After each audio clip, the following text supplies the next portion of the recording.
안녕하세요. G캠프 워크샵 참가자 여러분.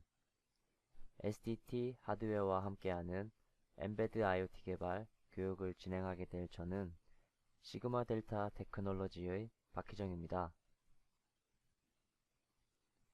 교육의 목차는 다음과 같은 순서로 되어 있으며 총 20강으로 이루어져 있습니다. 이번 교육의 주제는 제14강 COAP&N Lightweight Protocol 1입니다. 이 주제에 대한 첫 번째 시간에는 IoT 기기들을 위해 새로운 통신 방식에 대한 필요성이 왜 대두되었는지를 시작으로 기존 웹 기반의 통신 프로토콜, 그리고 그 이후에 만들어진 통신 프로토콜인 COAP와 그 COAP 기반의 기기 관리 프로토콜인 Lightweight M2M에 대해서 알아보겠습니다. 마지막으로 IoT 프로토콜을 정리하며 두 프로토콜에 대한 전반적인 내용을 말씀드리겠습니다. 그럼 교육 시작하겠습니다. 일반적으로 우리는 컴퓨터 혹은 스마트폰을 사용하여 인터넷에 접속합니다. 최근 이러한 컴퓨터는 수 기가헤르츠의 CPU 작동 속도와 더불어 여러 개의 코어로 구성되어 있으며 램 또한 수십 기가에 이르고 있습니다. 반면 통상적으로 사용되는 IoT 기기 혹은 임베디드 장비들은 수십 메가헤르츠에서 작동하는 단일 MCU만을 탑재하고 있으며 램은 수십 킬로바이트 뿐입니다. 따라서 기존의 데스크탑 컴퓨터 혹은 스마트폰에서는 그동안 사용해오던 인터넷 연결 프로토콜이 아무런 문제가 되지 않았으나 장치의 성능이 극단적으로 제한되는 IoT 장치에서는 기존의 인터넷 프로토콜보다 더욱 가볍게 설계된 새로운 프로토콜에 대한 요구가 발생하기 시작했습니다. 이러한 요구에 부응하여 탄생한 인터넷 프로토콜이 바로 COAP입니다. COAP에 대해 알아보기 전에 우선 우리가 일반적으로 사용하는 인터넷, 즉 웹의 구조에 대해서 잠시 설명을 드리도록 하겠습니다. OSI 모델에 대해 13강 이더넷 앤 와이파이 편에서도 잠깐 언급한 적이 있는데 웹을 이 OSI 모델에 적용해 보면 위에서부터 어플리케이션, 세션, 트랜스포트, 네트워크, 데이터 링크 이렇게 5개의 레이어로 구분할 수 있습니다. 먼저 어플리케이션 레이어는 우리가 흔하게 접하게 되는 인터넷의 가장의 앞면입니다. 직접 인터넷 홈페이지를 제작하거나 웹 앱을 개발해 보신 분들은 더욱 익숙하실 거라 생각합니다. 저희가 보는 대부분의 웹사이트들은 HTTP 프로토콜을 기반으로 하여 제작된 페이지들이며 실제 인터넷에서 서비스를 이용하고 있는 공간입니다.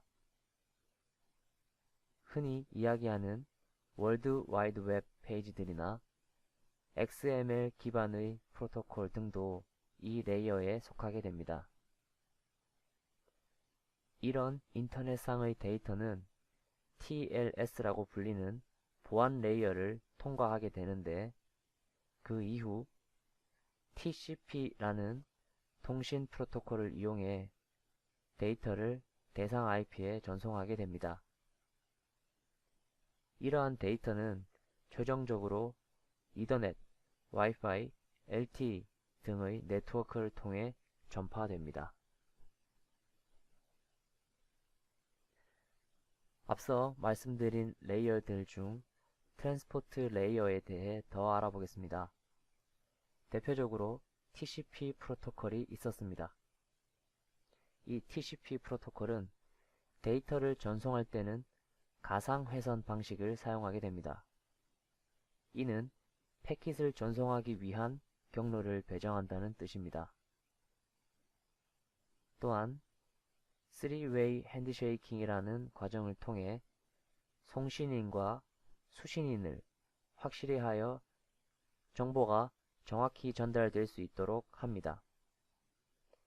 이러한 기능들을 통해 TCP는 데이터의 흐름을 제어할 수 있다는 장점을 보유하고 있으나 이러한 기능은 통신 속도를 저하시킬 뿐만 아니라 CPU 성능을 소모하게 됩니다. 따라서 간단히 말씀드리면 TCP 방식은 신뢰성 있는 통신을 보장하지만 통신 속도가 느리고 CPU 성능을 소모할 뿐만 아니라 송신인과 수신인은 1대1로만 연결된다는 단점이 있습니다. 바로 이러한 특징 때문에 TCP는 기존의 데스크탑에서 사용할 때는 크게 문제가 되지 않으나 기능이 극도로 제한되는 IoT 기기에서 사용하기에는 다소 무거운 통신 프로토콜이 됩니다. 제가 트랜스포트 레이어에 대해 한 번 더 말씀드린 이유가 있습니다. 기존의 프로토콜과 IoT를 위한 경량 프로토콜의 핵심적인 차이는 바로 트랜스포트 레이어에 있기 때문입니다.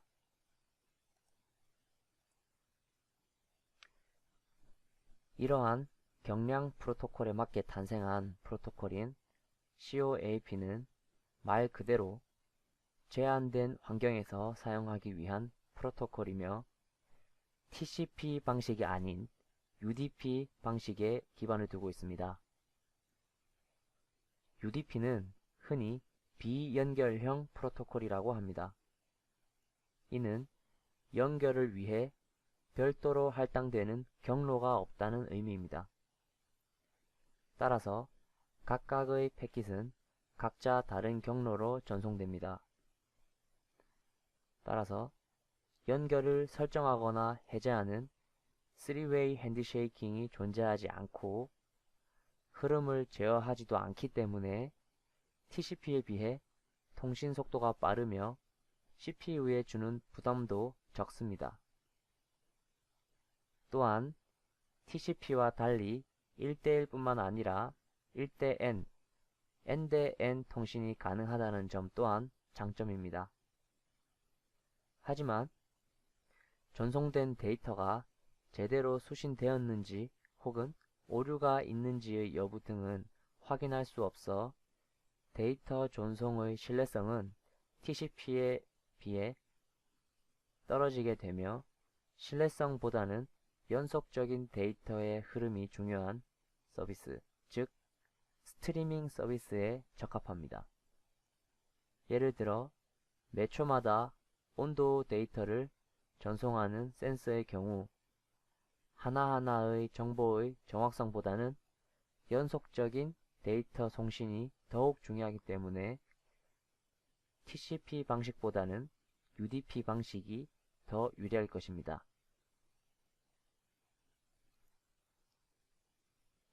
그리고 COAP는 RESTful 기반으로 자원 관리를 위해서 REST API를 사용합니다. 먼저 REST에 대한 정의를 알아보겠습니다. REST, Representational State Transfer란 웹에 존재하는 모든 자원, 이미지, 동영상, DB 등에 고유한 URI를 부여해 활용하는 것으로 자원을 정의하고 자원에 대한 주소를 지정하는 반복론을 의미합니다. 그리고 REST의 구성은 자원, 행위, 표현으로 구성되며 자원은 URI로 나타내며 행위는 HTTP 메소드를 사용합니다. HTTP 메소드에 대해 간단히 보겠습니다. 포스트는 해당 자원을 생성할 때 사용되고 get은 해당 자원을 조회하고 가져올 때 사용합니다. put은 해당 자원을 수정하며 delete는 해당 자원을 삭제할 때 사용합니다. COAP는 이렇게 HTTP 메서드를 사용하기 때문에 기존의 HTTP 웹 프로토콜과의 연동이 용이합니다. COAP에 이어 Lightweight M2M에 대해 알아보겠습니다. 이 Lightweight M2M은 OMA에 의해 제안된 디바이스 관리 프로토콜로 소형기기를 포함한 다양한 IoT 디바이스를 관리하기 위한 표준입니다. 셀룰러 통신망 뿐만 아니라 6LoWPAN, 그리고 와이파이, 직비 등 IP 기반 디바이스라면 어떤 디바이스에도 적용이 가능하며 COAP를 기반으로 하기 때문에 메시지의 크기가 작고 효율적입니다. 이 외에도 DTLS 기반의 보안 등 저사양 IoT 디바이스에 적용하기 위한 다양한 사항들을 포함하고 있습니다.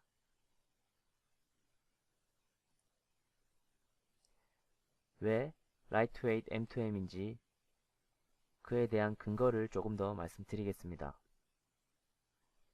Lightweight M2M은 다양한 디바이스 관리 기능과 함께 응용 기능을 제공하는데, 먼저 디바이스 관리에서는 부트스트래핑 기능을 지원합니다. 이 기능을 통해서 우리는 디바이스의 키를 관리할 수 있으며, 이는 IoT 디바이스를 위한 서비스 프로비저닝에 필수적입니다. 또한 디바이스의 세팅이나 특정 값들을 지정할 수 있으며 펌웨어 업데이트를 지원합니다. 대부분의 노후화된 임베디드 시스템들은 업데이트가 불가능하여 보안 취약점에 노출되거나 기대 수명이 낮아지게 되는데, 이러한 점들은 펌웨어 업데이트를 통해서 보완할 수 있습니다. 또한 디바이스의 상태나 에러 보고 등을 통해 디바이스의 오작동을 관리할 수 있습니다. 이러한 디바이스 관리 기능 외에도 특정 응용 프로그램에 맞게 디바이스의 세팅을 변경하거나 특정 동작을 실행하기 위한 명령 전송이 가능하며, 센서나 특정 상황에 대한 알림을 통해 보고를 받을 수도 있습니다.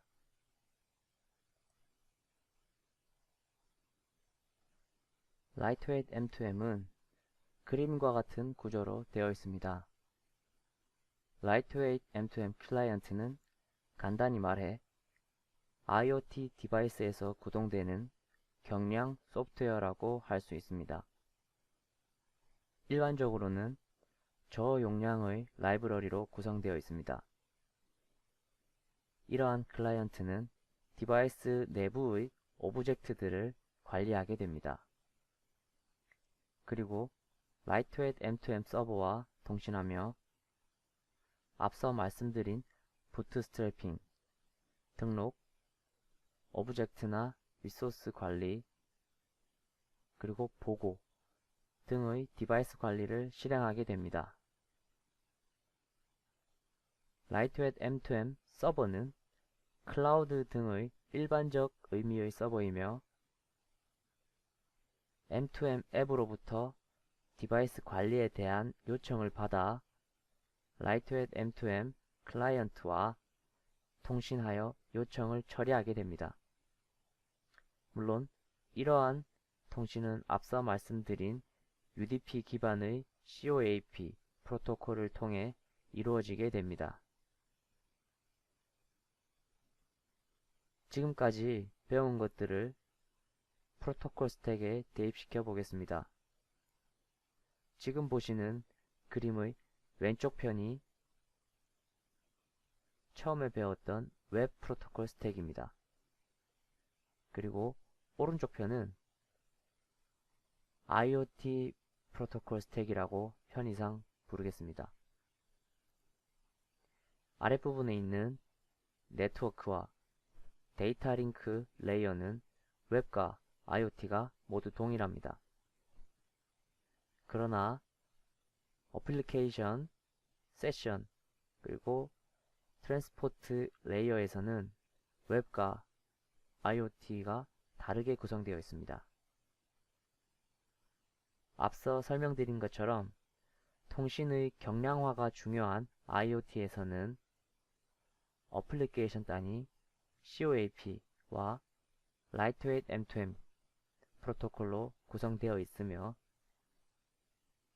세션 레이어에서는 TLS가 아닌 DTLS로 구성되어 있고 트랜스포트 레이어에서는 TCP가 아닌 UDP 프로토콜을 사용하고 있습니다. COAP 프로토콜을 정의하는 RFC 7252 문서에서 설명하고 있듯이 세상에 존재하는 많은 수의 노드, 즉 디바이스들의 사양은 저희가 일상생활에서 접하는 컴퓨터나 스마트폰의 사양에 비해 현저히 낮습니다. 이것이 COAP와 Lightweight M2M을 포함하는 많은 IoT 통신 프로토콜이 탄생하게 된 근본적인 이유입니다.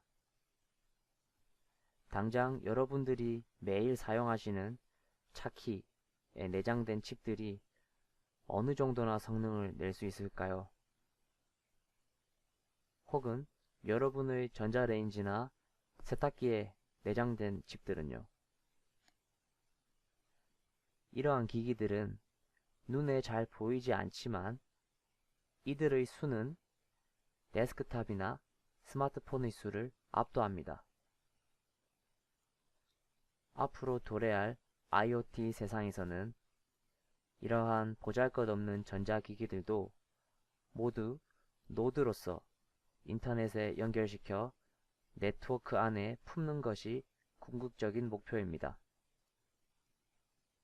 그러나 세상 도처에 존재하는 대부분의 전자기기들은 현재 널리 사용되는 TCP를 통해 인터넷에 연결되기에는 너무나 빈약합니다. COAP, Lightweight M2M 등의 프로토콜은 앞으로 일상의 모든 것들이 당연하게 인터넷에 연결될 수 있는 초연결 사회를 이룩하는 초석이라는 점에서 그 의미가 있으며 앞으로 그 중요성은 점점 더 커질 것이라고 생각합니다. 이상으로 이번 교육을 마치겠습니다. 시청해 주셔서 감사합니다.